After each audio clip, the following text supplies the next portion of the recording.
Hola y bienvenidos a Modo Fundamental. Mi nombre es Víctor Armando y soy egresado de la carrera de Ingeniería Civil de la Pontificia Universidad Católica del Perú, y desde que egresé, hace ya 2 años, me he dedicado al diseño estructural de casas hasta edificios de diferente uso. Cuando yo estaba en la universidad, me preguntaba de vez en cuando cómo es que todos estos cursos o diversos problemas que resolvemos en las clases, en las prácticas, exámenes, me llevarían a diseñar o construir o formar parte de un proyecto, de un gran puente, un edificio muy alto, incluso hasta una pequeña casa. ¿Cómo sería eso posible? Me parecía un camino bastante largo pasar de una viga simplemente apoyada, que es algo que vemos desde el curso de estática, hasta un gran edificio. O sea, me parecía algo bastante lejano. Definamos a la ingeniería estructural.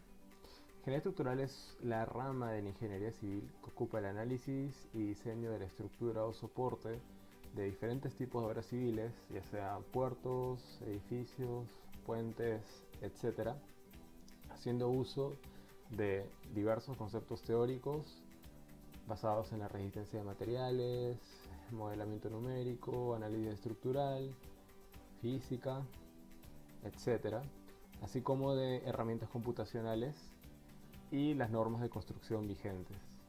Bueno, como les había dicho, inicialmente yo no tenía idea de cómo pasar de la universidad o de los conocimientos de pregrado a un proyecto estructural, pero hoy, después de haber trabajado aproximadamente 2 años en el diseño de diferentes proyectos estructurales, me gustaría compartir mi experiencia desde aquí y darles las nociones acerca del camino. Y hoy, después de haber participado en diversos proyectos estructurales, me gustaría darles desde aquí mis experiencias y algunas nociones sobre el camino de un ingeniero estructural, desde el pregrado hasta el día a día en el trabajo. Y bien, ahora yo plantearé una pregunta fundamental, que es cómo pasar de los conceptos teóricos que vemos a lo largo de toda la universidad hasta el diseño y presentación final de un proyecto estructural. Lo que yo haré es lo siguiente: haré una serie de videos explicando y respondiendo paso a paso, materia por materia, esta pregunta fundamental. Este es el primer video de esta serie y bueno, empecemos por el principio. Les comento que en cada universidad la malla curricular evidentemente es diferente, hay cambios, pero hay una gran cantidad de cursos que se mantiene constante. En cuanto a la ingeniería estructural, que está dentro de la ingeniería civil, tenemos una malla que empieza desde el primer ciclo hasta aproximadamente el 19º ciclo. Y bueno, en el caso de mi universidad, tuve la siguiente malla curricular. Empezamos con física 1, 2, 3, pasamos a estática, dinámica, resistencia de materiales 1, resistencia de materiales 2, análisis estructural 1, análisis estructural 2, ingeniería antisísmica o ingeniería sismo resistente, diseño en concreto armado y diseño en acero estructural, y así los diversos cursos selectivos de estructuras que uno puede tomar, como puentes, concreto posttensado, sistemas modernos de protección sísmica, etc. Bien, y tal como les había comentado, empezaremos desde el inicio, respondiendo la pregunta fundamental desde el inicio: la física. La física es la base científica de la ingeniería estructural. Ojo, no solo de la ingeniería estructural, sino de las diversas ramas de la ingeniería en general, pero evidentemente también de la ingeniería estructural, y específicamente la mecánica clásica. Y la mecánica clásica es la rama de la física que estudia el estado de reposo o movimiento de los cuerpos que están sometidos a la acción de fuerzas. A su vez, la mecánica clásica se divide en tres: la mecánica de cuerpos rígidos, de cuerpos deformables y mecánica de fluidos. La ingeniería estructural se basa en las tres divisiones de la mecánica clásica. sobre todo la mecánica de cuerpos rígidos y de cuerpos deformables. En la universidad yo llevé 3 cursos de física, como les había adelantado, y en física 1 y 2 fueron los cursos donde estudié los conceptos generales de la mecánica clásica. Son cursos que profundizan bastante en diversos temas de la mecánica clásica. Por ejemplo, el MRU, MRV, movimiento parabólico, vectores, lo había olvidado, inicialmente vectores, choque e impulso, conservación de la energía, conservación del momento, estática y dinámica del sólido rígido, movimiento ondulatorio, termodinámica, mecánica de fluidos y mucho más. Bueno, por lo general los ejemplos que uno ve en estos cursos de física de primeros ciclos son, digamos, bastante ideales. No son del todo realistas y uno se puede dar cuenta muy rápido de eso. Desprecian por lo general muchos efectos que en la ingeniería pueden tener gran influencia, pero eso sí, la rigurosidad matemática está presente. Recordemos que estos son cursos de ciencia, los cursos de física son cursos científicos y la rigurosidad matemática está ahí. Es interesante aplicar en estos cursos aquellas herramientas matemáticas que uno va conociendo y estudiando en los cursos de cálculo que lleva en paralelo. Por ejemplo, los límites, las derivadas, las integrales y etc. Los casos, como les dije, que van a resolver en problemas o vean en teoría, probablemente les haga cuestionar o pensar, ¿y esto qué tiene que ver con un edificio? ¿O qué tiene que ver, no sé, con un puente? O con cualquier tipo de construcción que uno se le viene a la mente apenas esté en los primeros ciclos. Y bueno, en esencia tiene todo que ver. La física es la base, la mecánica clásica es la base de la ingeniería estructural. Tal vez como aplicación en estos cursos no lo vean, pero que sí que tiene muchísima influencia con las herramientas que en la ingeniería se han desarrollado para resolver ese tipo de problemas, edificios, puentes, estructuras en general, más adelante. ¿Cómo es que nosotros utilizamos estos primeros temas de física en ingeniería estructural? Por ejemplo, y el más básico, vectores. Hay muchísimas magnitudes que se usan en la ingeniería estructural que son representadas como vectores. ¿Cuáles? El momento de una fuerza, la propia fuerza, posiciones y muchas más que se utilizan. Esas son, digamos, que las que se usan con mayor frecuencia, y uno debe entender, dominar las operaciones vectoriales, entender la representación, los 3 componentes de un vector, porque esto sí que va a tener un uso diario en los cursos de ingeniería y en la práctica de un ingeniero estructural.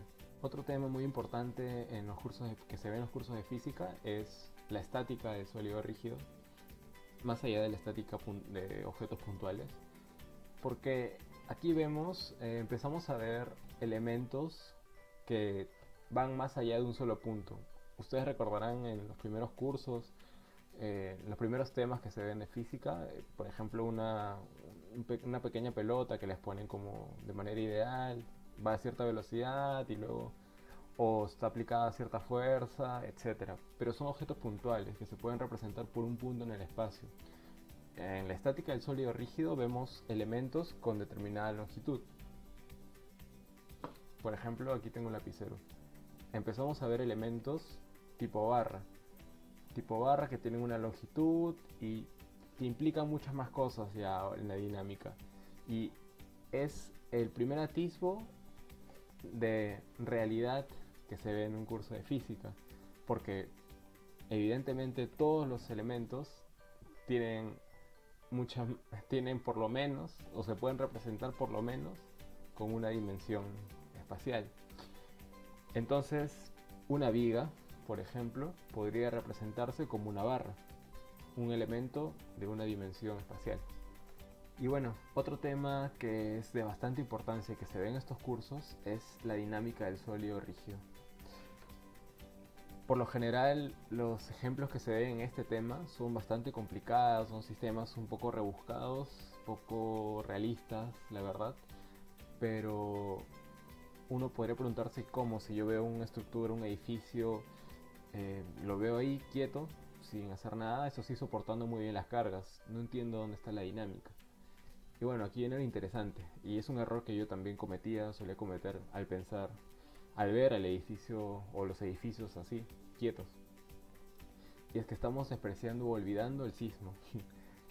En Perú, por lo menos, que es una zona de alta sismicidad, pues el diseño sísmico es muy importante. Y el sismo aquí en Perú, por lo menos, tiene las acciones más importantes se ven como aceleraciones horizontales que se transmiten desde la base, desde la cimentación, hacia los elementos estructurales superiores, ya sean columnas, vigas y todo elemento que forme parte del sistema estructural sismo resistente. Pero yo estoy hablando de temas un poquito más avanzados. Pero el tema es ese, que durante un sismo los elementos que forman parte de la estructura vibran de determinada manera y se generan fuerzas internas en esos elementos. Entonces uno diseña esos elementos para resistir adecuadamente esas solicitaciones. Entonces no es cierto que uno diseñe un edificio para que esté ahí quietecito. Uno diseña un edificio para que incluso cuando existe un sismo, los movimientos inducidos sobre la estructura, sobre sus elementos, generen que la estructura la soporten adecuadamente y puedan cuidar la vida de los ocupantes, que es el fin de la ingeniería sísmica. Entonces la dinámica del sólido rígido, muy importante, es el inicio de todo y sobre todo en el tema de dinámica estructural. Y bueno, otro tema muy importante que se ve en los cursos de física, específicamente en física 2, es el movimiento ondulatorio.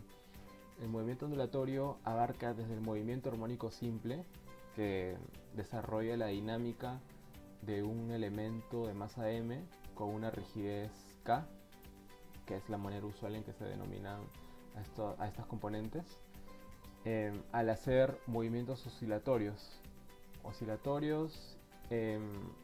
respecto a su posición de equilibrio. Y este es el primer tema del movimiento ondulatorio. Y luego poco a poco se van añadiendo componentes. Por ejemplo, se le añade un componente de amortiguamiento, que se ve representada a través de un elemento especial con una constante C de amortiguamiento, y se explica cómo este elemento afecta la dinámica original, digamos, del movimiento armónico simple. Después se ven el subtema de movimiento forzado, vibraciones forzadas. ¿Qué pasa cuando a este elemento básico del movimiento armónico simple se le ve afectado a través de una fuerza cíclica? ¿Qué sucede con la dinámica? Toda esta dinámica de movimiento armónico se resuelve a través de ecuaciones diferenciales, que es una de las herramientas que se ve en los cursos de cálculo que vemos paralelamente. Y es muy interesante y bastante tedioso podría ser en algunos casos, pero hay que recordar que incluso el caso más complejo que es en estos temas de física, que es el movimiento armónico simple básico, digamos, el elemento de masa m, con el resorte de rigidez k, que se le incluye un elemento de amortiguamiento afecto a una fuerza cíclica, no es nada más que, como decía una profesora de física 2, no son nada más que elementos extra que se le van colocando al sistema inicial básico. Entonces no hay nada de que asustarse, es un poquito más complejo, sí, pero poco a poco uno va practicando y entendiendo. Sí, lo importante aquí es entender la dinámica de este sistema, que tiene muchas implicancias en la ingeniería estructural. Ahora, nuevamente, ¿cómo? Pues nuevamente, les repito, la dinámica estructural. Y ahora, esto es algo de lo cual se van a sorprender probablemente, pero un edificio X que tiene una masa m, sometido a un sismo, puede ser representado por un sistema formado por una masa m con una rigidez k representado a través del resorte, sometido a una excitación externa, que en este caso es el sismo. Entonces, podemos nosotros modelar un edificio de X pisos como un sistema básico, como el que vimos en el curso de Física 2, en movimiento armónico simple. Sí se puede, a través de todo un procedimiento, a través de ciertas hipótesis que tenemos que asumir, pero finalmente se puede. Y los resultados que se obtienen a nivel teórico, a nivel de cálculo, son muy válidos y se puede ver esto claramente en los resultados experimentales que se hacen en ciertos laboratorios, en los sismos, después de que ocurre un sismo, en los edificios que uno ha calculado y así. Entonces es muy sorprendente que un sistema tan complejo como es un edificio, que puede ser muy grande, de diversos pisos, puede representarse a través de algo tan simple. Y bien, esto parece muy increíble, pero es cierto. Y es algo que empezamos a estudiar desde el curso de Física 2. Entonces, como verán, la física realmente es la base de la ingeniería estructural a nivel científico. Y no es para nada despreciable, no es que nada de lo que están estudiando no vaya a servir en el futuro. Todo esta es la base, apréndanlo muy bien los que están estudiando en ese momento, y los que están a mitad de camino ya se habrán dado cuenta de eso. Entonces sí que importa, e importa mucho. Finalmente tenemos dentro de los cursos iniciales el curso de Física 3, que bueno, en mi caso, en el caso de mi universidad, trataba el tema netamente electromagnetismo, que bueno, es un tema bastante distante de la ingeniería estructural. No voy a dar mayor detalle en eso, pero solo voy a decir que sí me gustó muchísimo. Estudié el tema de la ley de Faraday, las ecuaciones de Maxwell, y en realidad estuve a punto de cambiarme de carrera a ingeniería mecánica por este y otros cursos más. Pero sí, es bastante interesante, y yo considero que un ingeniero debería conocer por lo menos como cultura general estos temas, pues te dan una visión amplia del mundo, de cómo funciona el mundo. Primero, cómo funciona a través de la mecánica clásica, física 1 y 2, y cómo funciona el mundo a nivel de electromagnetismo, cómo es que esto, las diversas herramientas que se estudian en este curso o conceptos teóricos te ayudan a entender cómo se transporta la energía eléctrica, el tema de las telecomunicaciones y muchísimas cosas más. El no saber esto es como tener una especie de venda en los ojos, y cuando lo estudias, por más que no te vayas a dedicar a esto, pues te quita la venda y te permite ver un mundo más conectado y entender cómo funcionan las cosas. La verdad es que para mí eso es muy interesante. Y bueno, esto es un resumen, digamos, de los cursos de física, los temas más importantes y que se desarrollan o son la base para la ingeniería estructural en los cursos que se ven posteriormente. Los cursos de física son realmente importantes, y este es el primer paso en la carrera de un ingeniero estructural. Y bueno, esto es un resumen, digamos, de los cursos de física, los temas más importantes y que se desarrollan o son la base para la ingeniería estructural en los cursos que se ven posteriormente. Los cursos de física son realmente importantes, y este es el primer paso en la carrera de un ingeniero estructural. Y como había adelantado, esta serie de videos está pensado para explicarles a ustedes, los que están estudiando, en qué punto están de la malla o de la carrera de ingeniería estructural, hacia dónde van y cómo es el camino aproximadamente. Y para los recién egresados que no tienen mucha idea de cómo va a ser introducirse en este mundo, pues explicarles cómo los conceptos teóricos se llevan a los grandes proyectos estructurales de los cuales van a formar parte, y sobre todo la responsabilidad que van a tener o que ya están teniendo al formar parte de estos proyectos. Muchas gracias por llegar hasta aquí. Mi objetivo es ofrecer contenido de calidad, mejorar continuamente y incentivar a que sigan esta hermosa rama de la ingeniería civil, que es la ingeniería estructural. Nos vemos en el próximo video de Estructurales. Chao.